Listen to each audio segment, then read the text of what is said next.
Hello friends, आज हम सीखेंगे वेन डायग्राम। जैसे कि हमें बोला गया हो, यहाँ पे कुछ लोग हैं जिनको मोमोज पसंद है। वो लोग हैं ए, बी, सी, डी।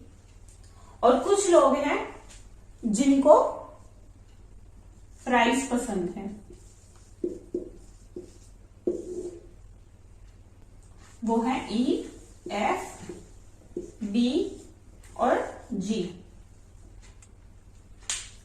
तो इसमें हमें दो टाइप के पर्सन्स गिवन है जो अलग अलग चीजें खाना पसंद करते हैं। किसी को मोमोज पसंद है, किसी को फ्राइज पसंद है। तो जब हम इसे एज अ ग्राफिकल डाटा से रिप्रेजेंट करेंगे, यानी कि जैसे कि हमने ये दो सर्कल्स बना लिए और इसमें हमारे आएंगे जो मोमोज पसंद करते हैं और इसमें आएंगे हमारे जो फ्राइज पसंद करते हैं।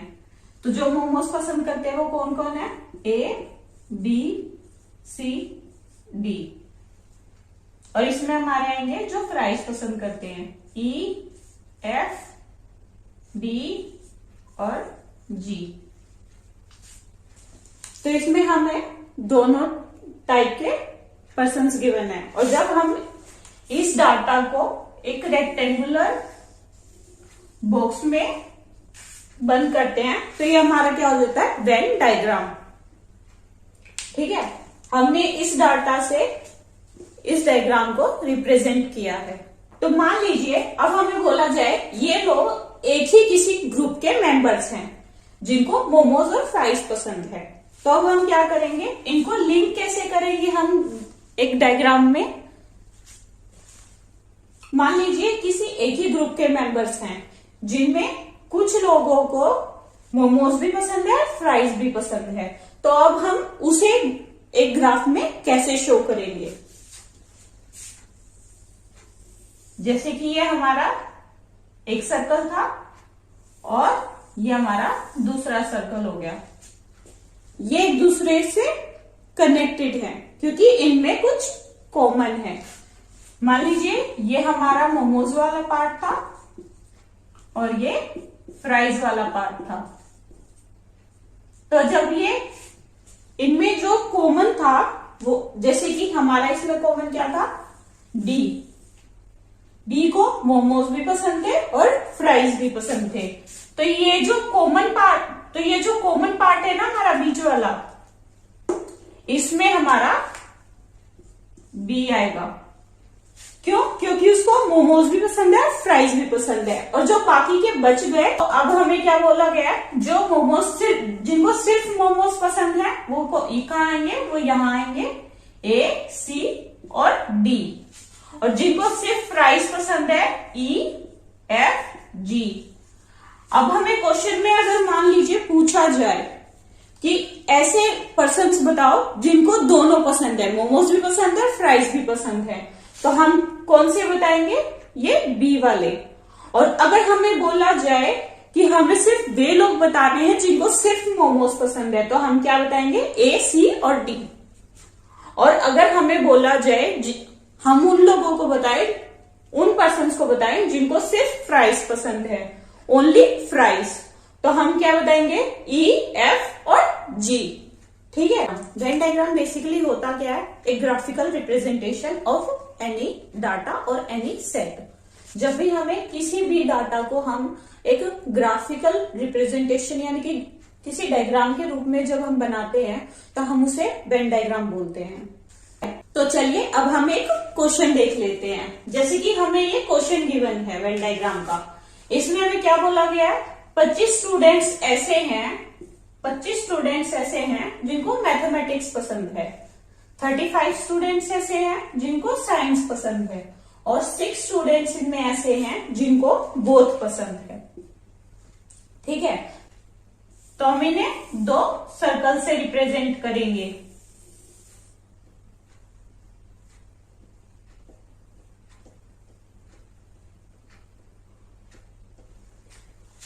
तो हम इन्हें दो सर्कल से रिप्रेजेंट करेंगे। ठीक है, तो सबसे पहले हम इसमें कॉमन पार्ट लिखेंगे जो दोनों में हमें गिवन है। तो कितने हैं हमारे? 6 स्टूडेंट्स ऐसे हैं जिसमें जैसे कि ये हमारा मैथ्स वाला सेशन हो गया और ये हमारा साइंस वाला पार्ट हो गया।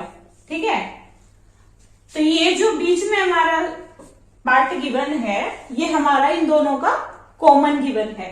तो इसमें हम कॉमन लिखेंगे जिसमें जिन्हें बोथ मैथ और साइंस पसंद है।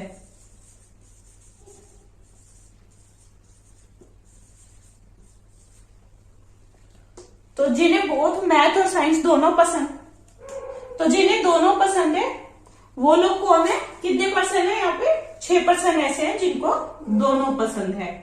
उसके बाद यहाँ पे हमारे कौन से पर्सन आएंगे, जिन्हें सिर्फ मैथ्स पसंद है। सिर्फ मैथ्स वाले हमारे कौन से पार्ट में आएंगे, इस पार्ट में। ठीक है, इस पार्ट में हमारे कौन से लोग आएंगे, जिनको सिर्फ मैथ पसंद है। तो सिर्फ मैथ वाले क्या आएंगे, हमें 25 स्टूडेंट्स ऐसे गिवन है जिनको मैथ पसंद है, बट ये हमें ओनली मैथ्स नहीं दिया हुआ। तो हम इसमें से 25 में से -6 करेंगे तो ये हमारे कितने आ जाएंगे, 19। ठीक है, हमने क्या किया, हमने जिन्होंने मैथ पसंद थी वो हमें कितने गिवन थे, 25। हमने उसमें से बोथ वाला पार्ट माइनस कर दिया, क्योंकि इसमें कुछ ऐसे लोग भी तो होंगे जिनको साइंस भी पसंद होगी, राइट। उसके बाद हमें साइंस वाले पार्ट निकालना है। तो 35 हमें ऐसे लोग ही बने जिन्होंने साइंस ली है। ठीक है, बट हमें इसमें से अब ओनली साइंस वाले पर्सन निकालने। जब हम ओनली साइंस वाले निकालेंगे तो हम इसमें से बोथ वाला पार्ट माइनस कर देंगे। ठीक है, तो 35 - 6 करेंगे तो हमारा कितना आ जाएगा, 29। और तो फिर हमारा ये क्या आया, ये हमारा ओनली मैथ्स आया था, ये हमारा ओनली साइंस आ गया।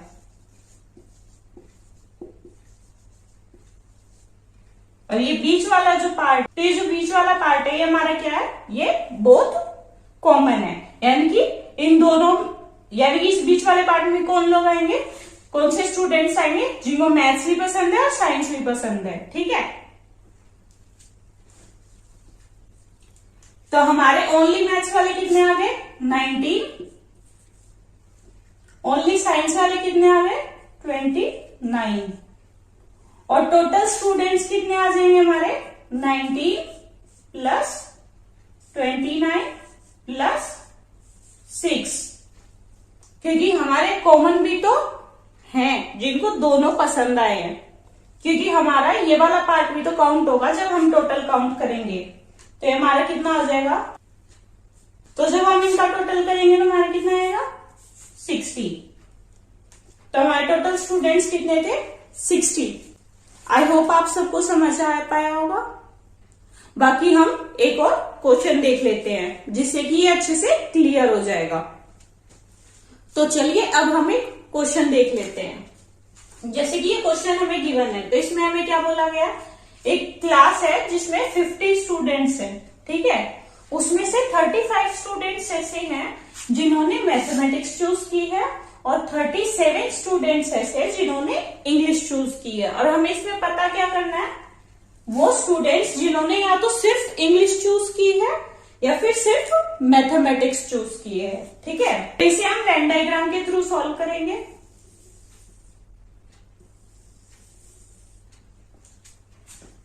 हमें क्या गिवन है, 50 स्टूडेंट्स हमारे टोटल है।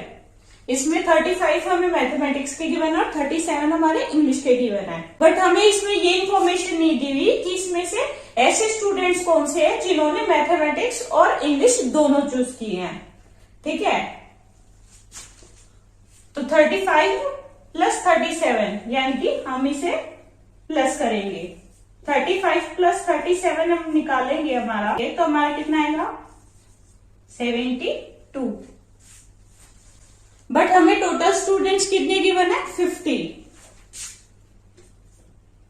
जब हम 72 में से 50 माइनस करेंगे तो 22 स्टूडेंट्स हमारे ऐसे आएंगे जिन्होंने मैथ्स और इंग्लिश दोनों लिए हुए हैं। ठीक है, ये हमारे कौन से स्टूडेंट्स आ गए, जिन्होंने बोथ लिए हैं। मैथ्स भी और इंग्लिश भी। तो ये हमारा कहाँ आएगा, ये हमारा कॉमन पार्ट में आ जाएगा। तो 22 हमारे ऐसे स्टूडेंट्स हो गए इसमें जिन्होंने मैथ्स भी ली है और इंग्लिश भी ली है। ठीक है, तो अब इसके बाद हमें मान लीजिए ये हमारा मैथ्स वाला पार्ट है और ये हमारा इंग्लिश वाला पार्ट है। ठीक है, हमने इसमें इस 22 को कैसे निकाला, हमने मैथ्स और इंग्लिश के जितने भी स्टूडेंट्स थे हमें उन्हें ऐड किया और फिर टोटल में से माइनस कर दिया जो हमें टोटल स्टूडेंट्स गिवन थे। ठीक है, ये हमारे कौन से स्टूडेंट्स आ गए, जिन्होंने ऑप्टेड बोथ, यानी कि जिन्होंने दोनों चूज किए हैं, सब्जेक्ट दोनों लिए हैं, मैथ्स भी और साइंस भी। ठीक है, यहां हमारे कौन से स्टूडेंट्स आएंगे, जिन्होंने ये वाला पार्ट हमारा, सिर्फ ये वाला पार्ट, इस वाले पार्ट में हमारे कौन से स्टूडेंट्स आएंगे, जिन्होंने सिर्फ मैथ्स ली है, ओनली मैथ्स।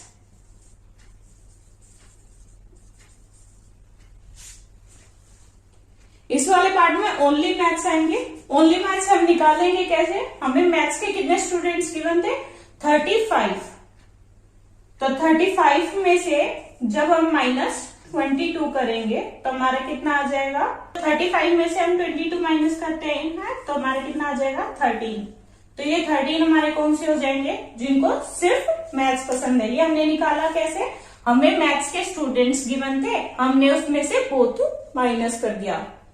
ठीक है, यानी कि कॉमन स्टूडेंट्स माइनस कर दिए। ठीक है, उसके बाद हमें यहाँ क्या गिवन है, ये वाला पार्ट हमें गिवन है, सिर्फ ये वाला पार्ट। ये वाला पार्ट वो है जिनको सिर्फ ओनली इंग्लिश पसंद है।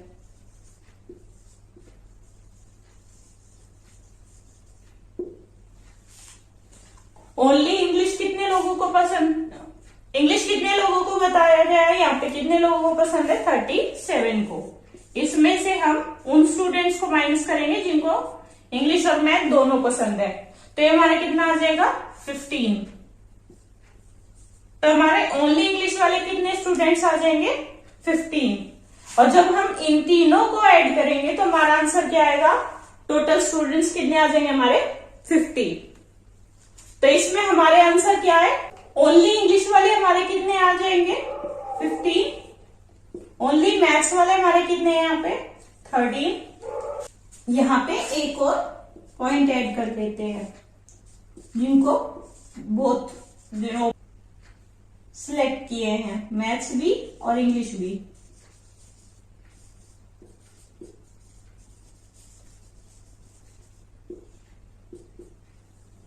तो ऐसे स्टूडेंट्स कितने हैं हमारे यहाँ पे, जिन्होंने मैथ्स और इंग्लिश दोनों लिए हैं, वो हमारे हैं 22।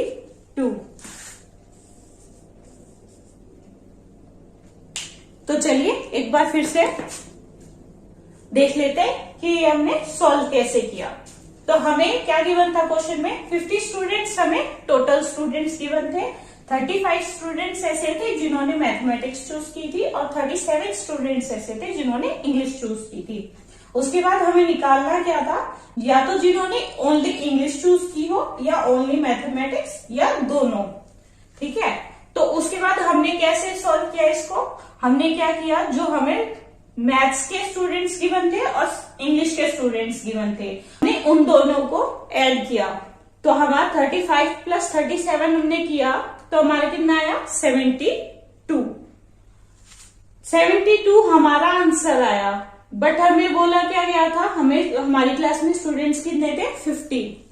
तो हमें जितने हमारे स्टूडेंट्स हैं उतने में से हमने टोटल स्टूडेंट्स माइनस कर दिए। तो ये हमारे स्टूडेंट्स कौन से आ गए, जिन्होंने दोनों सब्जेक्ट ऑप्ट किए थे, यानी कि मैथ्स भी लिया था और इंग्लिश भी लिया था, पार्ट में आ गया। यहाँ पे कौन से आते हैं हमारे, जिन्होंने मैथ्स भी ली हो और इंग्लिश भी ली हो, तो वो दोनों जो इस पार्ट में भी हो और इस पार्ट में भी हो वो यहाँ कॉमन में आते हैं। ठीक है, इन्होंने मैथ्स भी ली है और इंग्लिश भी ली है। उसके बाद इस पार्ट में हमारे कौन से आएंगे, सिर्फ इस वाले पार्ट में जिन्होंने सिर्फ मैथ्स ली है।